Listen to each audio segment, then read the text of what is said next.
કેટલા સરસ આપણે સારી નિંદર પછી ઉઠ્યા હોઈએ, ભગવાનને પ્રાર્થના કરીને, જે પણ ભગવાનના સ્વરૂપમાં આપણે માનતા હોય એમની મૂર્તિ યાદ કરીને નામ સ્મરણ થોડું કરી પછી કંઈક સારા વિચારો, દિવસમાં આ 2-4 સારા કામ કરવા છે એ સંબંધી કોઈ વિચાર, એકાદ નિર્ણય લઈને આપણે બહાર નીકળીએ પલંગમાંથી. તે આવો થોડો કચરો ભેગો કરાય.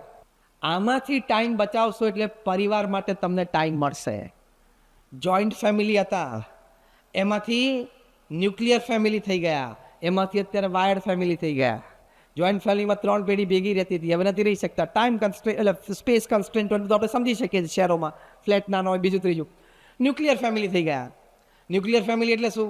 ખબર? ન્યુક્લિયર એટલે એટમ પેલો હોય ને, એટમમાં એક પ્રોટોન હોય, એક ઇલેક્ટ્રોન હોય, એક ન્યુટ્રોન હોય. પ્રોટોન પાસે પોઝિટિવ ચાર્જ હોય, પોતાનું ઓર્બિટ હોય. ઇલેક્ટ્રોન પાસે નેગેટિવ ચાર્જ હોય, એનું પોતાનું એક ઓર્બિટ હોય. અને ન્યુટ્રોન જે નાનું વચ્ચે બેઠું હોય ને, એની પાસે કોઈ ચાર્જ કે મુવમેન્ટ હોય નહીં. આને એટમ કહેવાય.